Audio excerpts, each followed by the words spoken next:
Halo semua, pasti dalam keadaan sehat kan?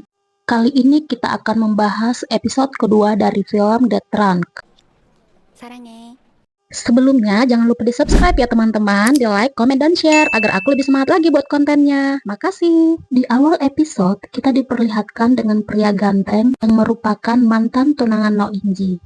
10 hari sebelum pernikahan mereka digelar, Ibu Inji menyebarkan video asusila dari calon menantunya tersebut. Yang lebih parahnya lagi, video asusila tersebut adalah video sesama jenis. Kabar ini sontak langsung tersebar di kantornya Doha. Semua karyawan membicarakan Doha di belakang, yang membuat Doha sangat malu dan memutuskan untuk menghilang. Peristiwa ini membuat Inji sangat terpukul. Seketika dunianya sangat hancur. Pernikahan yang telah ditunggu-tunggunya dalam sejenak bisa hancur gara-gara ulah ibunya.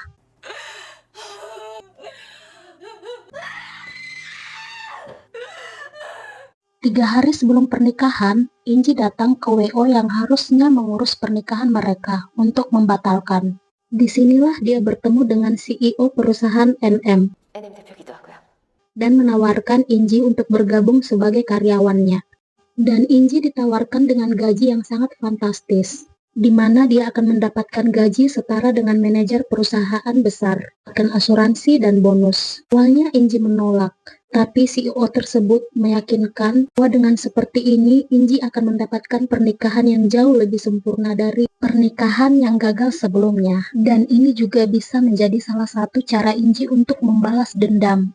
Kembali ke kehidupan yang sekarang, di mana Jungwon mengendarai mobil untuk membawa Inji ke IGD. Tampak Jungwon sangat khawatir dengan keadaan Inji. Sesampainya di IGD, Inji langsung mendapatkan perawatan. Kejadian yang begitu cepat itu masih terngiang-ngiang di kepala Jungwon. Dia sangat bersalah kepada Inji, karena perbuatannya Inji menjadi terluka.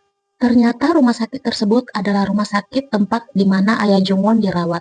Dokter menyarankan kepada Jungwon untuk menjenguk ayahnya. Jungwon yang memiliki dendam pribadi kepada ayahnya mengatakan kepada dokter, dia hanya akan menjenguk ayahnya ketika ayahnya meninggal.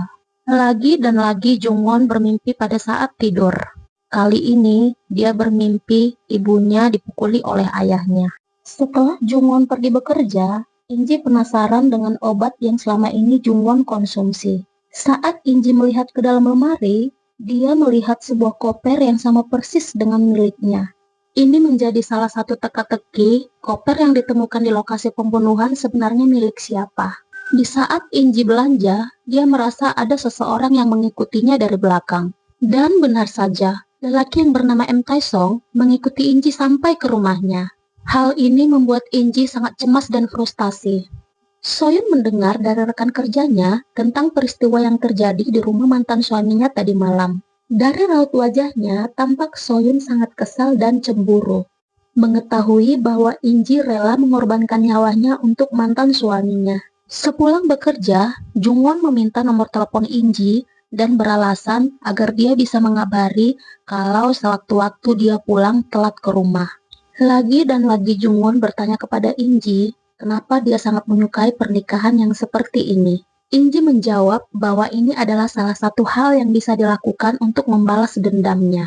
Dan Inji kembali lagi bertanya kepada Jungwon, kenapa dia tidak menyukai lampu hias yang tergantung di ruang tengahnya. Lalu Jungwon menjawab pertanyaan Inji dengan jujur, bahwa di masa lalu ayahnya menyimpan kamera untuk mengawasi ibunya di lampu hias tersebut. Jungwon juga bercerita kalau ibunya sering dipukul oleh ayahnya. Setelah itu, ibu Jungwon menjadi stres dan gila. Meskipun ibu Jungwon sakit, ayahnya bahkan tidak mau membawa ibunya ke rumah sakit untuk dirawat.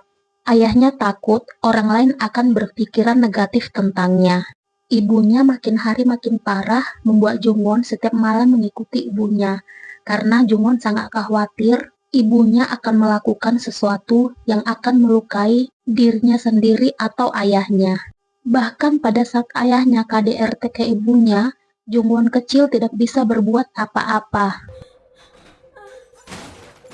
Dia hanya bisa sembunyi di dalam kamar dan menyetel musik agar dia tidak mendengar suara tangisan ibunya.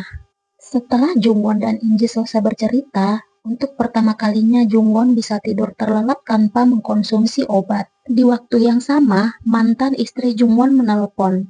Dan mantan istri Jungwon menyampaikan kalau ayah Jungwon kondisinya semakin memburuk. Tetapi saat ini ayah Jungwon telah melewati masa kritisnya. Soyeon mengetahui Jungwon tidur tanpa mengkonsumsi obat, membuat dia semakin khawatir. Karena selama ini Jungwon tidak bisa tidur tanpa mengkonsumsi obat. Keesokan harinya, Sohyun sangat khawatir karena Jungwon belum juga menelponnya kembali. Dia masih teringat-ingat tentang Jungwon yang bisa tertidur tanpa minum obat. Yang faktanya adalah bahwa Sohyun lah yang memberikan obat tidur selama ini kepada Jungwon. Setelah Jungwon dan Inji mampir menjenguk ayah Jungwon, mereka makan siang bareng. Dan Inji bercerita kalau semalam Sohyun menelponnya. Dan Sohyun sempat membahas tentang obat tidur yang sering dikonsumsi Jungwon sebelum tidur. Inji sempat protes.